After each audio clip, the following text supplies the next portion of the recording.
ముఖ్యంగా ఈ కూటమి ప్రభుత్వం ఎన్నికల ముందు ఇచ్చినటువంటి ప్రధానమైనటువంటి హామీ నిరుద్యోగ భృతి నెలకు 3,000 రూపాయలు ఇస్తానన్నటువంటి దానిపైన ఇంతవరకు ఒక ప్రకటన కూడా మరి విద్యాశాఖ మంత్రి లోకేష్ గారు కానీ, ముఖ్యమంత్రి చంద్రబాబు నాయుడు గారు కానీ, డిప్యూటీ ముఖ్యమంత్రి పవన్ కళ్యాణ్ గారు కానీ ఎవరు కూడా బీజేపీ నాయకులు కూడా ఇంతవరకు మాట్లాడలేనటువంటి పరిస్థితి.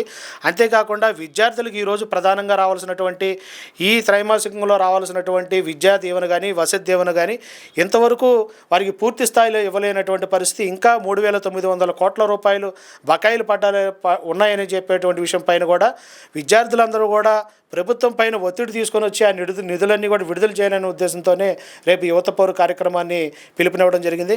మేమైతే ఒకటే చెప్తా ఉన్నాం, విద్యార్థులతో పాటు విద్యార్థుల తల్లిదండ్రులు కూడా రేపు అందరూ కూడా రోడ్లపైకి వచ్చి ప్రభుత్వానికి తమ నిరసన తెలియజేయాలని చెప్పి ఈ సందర్భంగా కోరుతా ఉన్నాను. అంటే విద్యా వ్యవస్థలో గతంలో జగన్మోహన్ రెడ్డి ఏం మార్పులు తెచ్చారు, ఇప్పుడు ఏ విధంగా ఉంది? తల్లికి వందనం కావచ్చు, ట్యాబులు కావచ్చు. తల్లికి వందనం కానీ, గోరుముద్ద కానీ, స్కూల్స్ వెళ్ళేటువంటి పిల్లలకి బూట్లు కానీ, సాక్సులు కానీ, వారికి బట్టలు కానీ, బ్యాగ్స్ కానీ అన్ని రకాలుగా స్కూలు పిల్లల దగ్గర నుంచి కాలేజీ పిల్లల వరకు కూడా ప్రతి ఒక్కరి యొక్క బాగోగులు స్వయంగా చూసుకొని వారు తినేటువంటి మెనూను కూడా ఒక ఆరోగ్యకరమైనటువంటి మెనూ, పుష్టికరమైనటువంటి ఆహారం ఇవ్వాలని ఇలా రకరకాలుగా చేయడంతో పాటు మీ అందరూ కూడా ఒకసారి గమనించండి.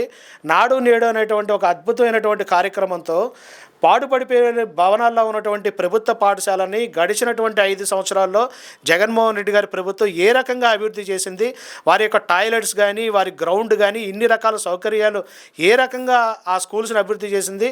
మళ్ళీ ఈ అభివృద్ధి చేసేలో భాగంగా తల్లిదండ్రులతోనే వారికి అభివృద్ధి కమిటీలు వేసి స్కూల్స్లో అంత పారదర్శకంగా చేసి అంటే పిల్లల్లో కూడా ఒక మంచి వాతావరణంలో చదువుకొని వారి యొక్క బంగారు భవిష్యత్తుకు బాటలు వేయాలని చెప్పి జగన్మోహన్ రెడ్డి గారి ప్రభుత్వం చూస్తే ఈరోజు నిజంగా ఎక్కడైనా సరే నాడు నేడు కార్యక్రమాల్లో మళ్ళీ ఏ స్కూల్ అయినటువంటి బాగు చేసేటువంటి పరిస్థితి మనం ఈ గడిచిన 9 నెలల్లో చూడాల.